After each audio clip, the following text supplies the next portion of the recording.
ਤੁਹਾਡਾ ਇਸ਼ੂ ਕੀ ਹੈ? ਤੁਸੀਂ ਹਾਈ ਕੋਰਟ ਆਏ ਸੀਗੇ, ਚਾਈਲਡ ਕੇਅਰ ਲੀਵ ਦਾ ਇਸ਼ੂ ਹੈਗਾ ਤੇ ਐਗਜ਼ੈਕਟ ਮਾਮਲਾ ਕਿੱਥੇ ਫਸਿਆ ਹੋਇਆ? ਜੀ ਮਾਮਲਾ ਇਸ ਤਰ੍ਹਾਂ ਹੈ ਕਿ ਮੈਂ ਗਵਰਨਮੈਂਟ ਕਾਲਜ ਚੰਡੀਗੜ੍ਹ ਦੇ ਵਿੱਚ ਕੰਟਰੈਕਟ ਤੇ ਕੰਮ ਕਰਦੀ ਹਾਂ ਐਜ਼ ਅਸਿਸਟੈਂਟ ਪ੍ਰੋਫੈਸਰ ਤੇ 2019 ਦੇ ਵਿੱਚ ਮੇਰੇ ਬੱਚੇ ਨੂੰ ਕੋਈ ਪ੍ਰੋਬਲਮ ਹੋ ਗਈ ਸੀ ਤੇ ਮੈਂ ਚਾਈਲਡ ਕੇਅਰ ਲੀਵ ਡਿਪਾਰਟਮੈਂਟ ਦੇ ਕੋਲੋਂ ਮੰਗੀ ਸੀ, ਐਜੂਕੇਸ਼ਨ ਡਿਪਾਰਟਮੈਂਟ ਤੋਂ। ਉਹਨਾਂ ਨੇ ਮਨਾ ਕਰ ਦਿੱਤੀ ਤੇ ਮੈਂ ਚੰਡੀਗੜ੍ਹ ਐਡਮਿਨਿਸਟ੍ਰੇਟਿਵ ਟ੍ਰਿਬਿਊਨਲ ਵਿੱਚ ਆਪਣਾ ਕੇਸ ਫਾਈਲ ਕੀਤਾ ਤੇ ਉਹ ਕੇਸ ਦੇ ਅੰਡਰ ਮੈਨੂੰ ਛੁੱਟੀ ਦਿੱਤੀ ਗਈ।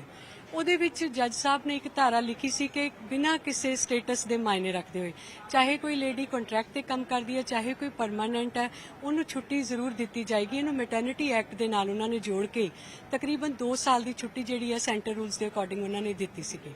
ਇਹ ਮੇਰੀ ਜਿਹੜੀ ਜੱਜਮੈਂਟ ਹੈ ਉਹਦੇ ਪੈਰਾ ਨੰਬਰ 9 ਤੇ 10 ਦੇ ਵਿੱਚ ਬਿਲਕੁਲ ਕਲੀਅਰ ਲਿਖਿਆ ਹੋਇਆ ਤੇ ਅਸੀਂ ਇਹ ਜੱਜਮੈਂਟ ਜਿਹੜੀ ਹੈ ਐਜੂਕੇਸ਼ਨ ਡਿਪਾਰਟਮੈਂਟ ਦੇ ਅੱਗੇ ਪੇਸ਼ ਕੀਤੀ ਤਾਂ ਉਹਨਾਂ ਤੋਂ ਛੁੱਟੀ ਮੰਗੀ ਕਿ ਬੱਚੇ ਦੀ ਪ੍ਰੋਬਲਮ ਚੱਲ ਰਹੀ ਹੈ, ਉਹਦੇ ਲਈ ਛੁੱਟੀ ਦਿੱਤੀ ਜਾਵੇ ਤੇ ਐਜੂਕੇਸ਼ਨ ਡਿਪਾਰਟਮੈਂਟ ਨੇ ਸਾਨੂੰ ਕੋਈ ਛੁੱਟੀ ਨਹੀਂ ਦਿੱਤੀ। ਹਾਲਾਂਕਿ ਉਹ ਇਸ ਮਾਮਲੇ ਦੇ ਵਿੱਚ ਹਾਈ ਕੋਰਟ ਚਲੇ ਗਏ। ਹਾਈ ਕੋਰਟ ਦੇ ਵਿੱਚ ਉਹਨਾਂ ਨੇ ਆਪਣੀ ਅਪੀਲ ਲਾਈ ਤੇ ਦੇਖੋ ਸਾਨੂੰ ਕੋਈ ਪਹਿਲਾਂ ਇਨਫੋਰਮੇਸ਼ਨ ਵੀ ਚੰਗੀ ਤਰ੍ਹਾਂ ਨਹੀਂ ਦਿੱਤੀ ਤਾਂ ਵੀ ਅਸੀਂ ਤਿਆਰ ਹੋ ਗਏ ਔਰ ਪਹਿਲੀ ਹੀਅਰਿੰਗ ਦੇ ਵਿੱਚ ਉਹਨਾਂ ਦੀ ਜਿਹੜੀ ਅਪੀਲ ਸੀਗੀ ਉਹ ਡਿਸਮਿਸ ਹੋ ਗਈ। ਜੱਜ ਸਾਹਿਬ ਨੇ ਬਹੁਤ ਡਾਂਟਿਆ ਇਹਨਾਂ ਦੇ ਵਕੀਲ ਨੂੰ ਵੀ ਤੁਹਾਨੂੰ ਇਹ ਗੱਲ ਬੜੀ ਗਲਤ ਹੈ, ਤੁਸੀਂ ਇਸ ਲੇਡੀ ਦੇ ਖਿਲਾਫ ਅਪੀਲ ਲੈ ਕੇ ਆਏ ਹੋ। ਉਸ ਤੋਂ ਬਾਅਦ ਇਹਨਾਂ ਦਾ ਛੁੱਟੀ ਦੇਣਾ ਬਣਦਾ ਸੀ ਪਰ ਉਸ ਤੋਂ ਬਾਅਦ ਵੀ ਇਹਨਾਂ ਨੇ ਸਾਨੂੰ ਛੁੱਟੀ ਨਹੀਂ ਦਿੱਤੀ। ਫਿਰ ਮੈਂ ਦੁਬਾਰਾ ਚੰਡੀਗੜ੍ਹ ਕੈਟ ਦੇ ਵਿੱਚ ਗਈ ਆਪਣੀ ਜਿਹੜਾ ਕੇਸ ਹੈ ਉਹਦੀ ਐਗਜ਼ੀਕਿਊਸ਼ਨ ਦੇ ਵਾਸਤੇ। ਉਹ ਕੇਸ ਦੇ ਵਿੱਚ ਇਹ ਕਈ ਵਾਰ ਪੇਸ਼ੀ ਜਿਹੜੀ ਸੀਗੀ ਹੋ ਰਹੀ ਸੀ ਪਰ ਇਹ ਕਦੇ ਪੇਸ਼ ਨਹੀਂ ਹੋਏ ਚੰਡੀਗੜ੍ਹ ਐਜੂਕੇਸ਼ਨ ਡਿਪਾਰਟਮੈਂਟ ਦੀ ਤਰਫੋਂ। ਫਿਰ ਹਾਰ ਕੇ ਉਹ ਕੇਸ ਦੇ ਵਿੱਚ ਇਹਨਾਂ ਨੇ ਜਨਵਰੀ 2021 ਦੇ ਵਿੱਚ ਇੱਕ ਨੋਟਿਸ ਜਿਹੜਾ ਆ ਉਹ ਪੇਸ਼ ਕੀਤਾ ਕਿ ਕਾਲਜ ਦੇ ਵਿੱਚ ਕਲਾਸਾਂ ਜਿਹੜੀਆਂ 2020 ਦੇ ਵਿੱਚ ਨਹੀਂ ਹੋਈਆਂ ਕੋਵਿਡ ਦੇ ਕਰਕੇ ਤੇ ਇਸ ਕਰਕੇ ਇਹ ਮੈਡਮ ਜਿਹੜੀ ਹੈ ਇਹਨੂੰ ਛੁੱਟੀ ਨਹੀਂ ਦਿੱਤੀ ਜਾਏਗੀ ਤੇ ਅੱਗੋਂ ਵੀ ਕੋਈ ਛੁੱਟੀ ਇਹਦੀ ਨਹੀਂ ਦਿੱਤੀ ਜਾਏਗੀ। ਉਹ ਜਿਹੜਾ ਆਰਡਰ ਆ ਉਹ ਕੈਟ ਦੇ ਵਿੱਚ ਪਾਸ ਹੋ ਗਿਆ ਤੇ ਮੇਰੀ ਅਪੀਲ ਉੱਥੇ ਡਿਸਮਿਸ ਹੋਈ। ਫਿਰ ਮੈਂ ਹਾਈ ਕੋਰਟ ਦੇ ਵਿੱਚ ਆਈ।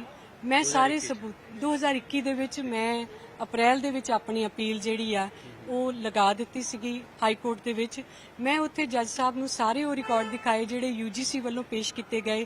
UGC ਦੇ ਨੋਟਿਸ ਸੀ ਕਿ ਕੋਵਿਡ ਦੇ ਕਰਕੇ ਬੱਚਿਆਂ ਦੀ ਪੜ੍ਹਾਈ ਨਹੀਂ ਰੁਕਣੀ ਚਾਹੀਦੀ ਔਰ ਮੈਂ ਜੁਆਇਨ ਵੀ ਕਰ ਲਿਆ ਸੀ ਕਾਲਜ ਛੁੱਟੀ ਤੋਂ ਮੈਂ ਵਾਪਸ ਆ ਕੇ, ਕਿਉਂਕਿ ਆਨਲਾਈਨ ਕਲਾਸਿਸ ਹੋਣੀਆਂ ਸੀ।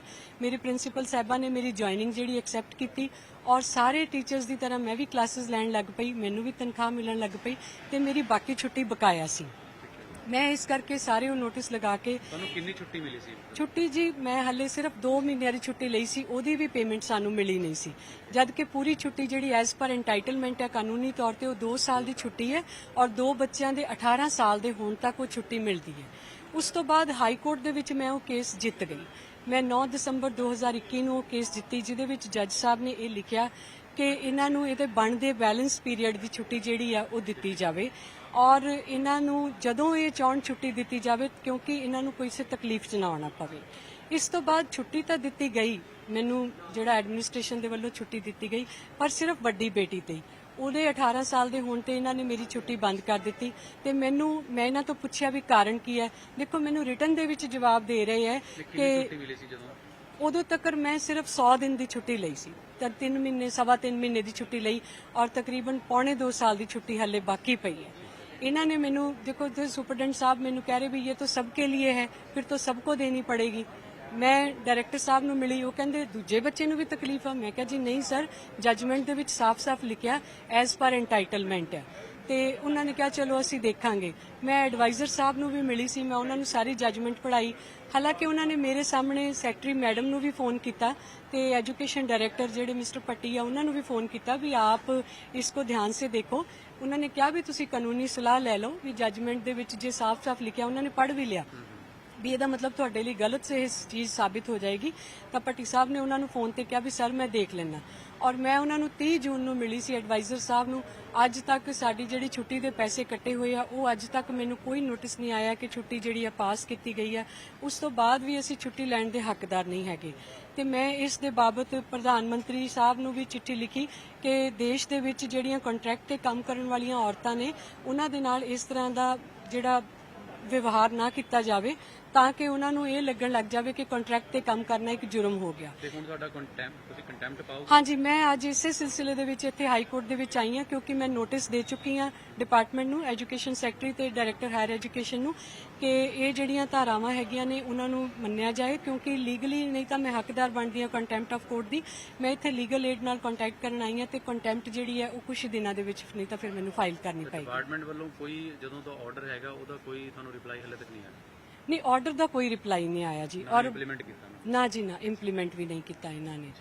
ਔਰ ਇਹਦੇ ਬਾਰੇ ਮੈਂ ਇੱਕ ਚੀਜ਼ ਹੋਰ ਦੱਸਣਾ ਚਾਹੁੰਦੀ ਹਾਂ, ਮੈਂ ਐਜੂਕੇਸ਼ਨ ਸੈਕਟਰੀ ਮੈਡਮ ਨੂੰ ਮਿਲਣਾ ਚਾਹੁੰਦੀ ਸੀ। ਮੈਂ ਉਹਨਾਂ ਦੇ ਪੀਏ ਨੂੰ ਫੋਨ ਕੀਤਾ ਕਿ ਮੈਂ ਮਿਲਣਾ ਚਾਹੁੰਦੀ ਹਾਂ ਮੈਡਮ ਨੂੰ, ਇਹ ਕੁਝ ਦਿਨ ਪੁਰਾਣੀ ਗੱਲ ਹੈ, ਤੇ ਉਹ ਕਹਿੰਦੇ ਜੀ ਨਹੀਂ, ਮੈਡਮ ਦੀ ਗੱਲ ਹੋ ਗਈ ਵਕੀਲ ਸਾਹਿਬ ਨਾਲ, ਤੁਹਾਨੂੰ ਛੁੱਟੀ ਨਹੀਂ ਦਿੱਤੀ ਜਾਏਗੀ ਕਿਉਂਕਿ ਸਾਡੇ ਕੋਲ ਇੱਕ ਹੋਰ ਕੋਰਟ ਦਾ ਆਰਡਰ ਹੈ ਜਿਹਦੇ ਵਿੱਚ ਚਾਈਲਡ ਕੇਅਰ ਲੀਵ ਰੋਕੀ ਗਈ ਹੈ।